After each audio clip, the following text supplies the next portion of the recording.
আমরা যেহেতু এবার মাঠে নেমেছি, সারা বাংলাদেশের যত কর্মচারী আমরা আছি এবং যত শাখা পোস্ট অফিস আছে, আমরা এটি বন্ধ ঘোষণা করেছি।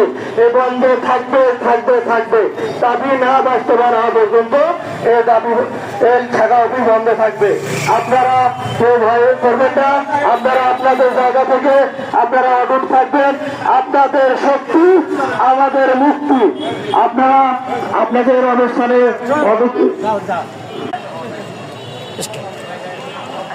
আসসালামু আলাইকুম। সম্মানিত শাখানগর কর্মচারী ভাই বোনেরা, আজকে আমরা 2 দফা দাবিতে ডিসি মহোদয়ের স্মারকলিপি প্রদানের জন্য ডিসি অফিসে এসেছি। আমরা মানববন্ধন করেছি, আমরা র্যালি করেছি। আপনারা জানেন আমরা ডাক বিভাগের 23,000 কর্মচারী অবহেলায় জীবনযাপন করছি। আমাদের দীর্ঘদিনের দাবি, আমাদের বেতন ভাতা বৃদ্ধি করতে হবে এবং বিভাগীয় কর্মচারী হিসাবে স্বীকৃতি প্রদান করতে হবে। এই ধারাবাহিকতায় আমরা গত 6 তারিখ থেকে সারা বাংলাদেশে 8,500 পোস্ট অফিস আমরা একযোগে বন্ধ ঘোষণা করেছি।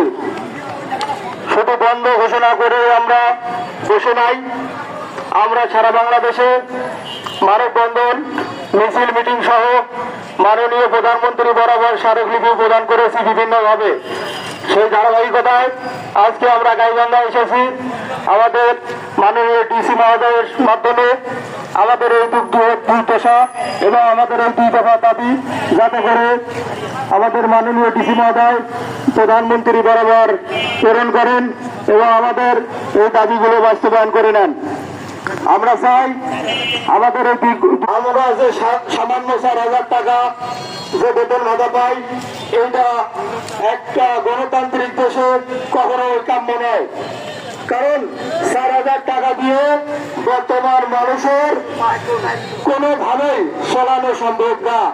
আপনারা জানেন বাংলাদেশ সরকার বৈষম্য দূরীকরণের জন্য আপ্রাণ চেষ্টা চালাচ্ছেন। সেই ধারাবাহিকতায় আমাদের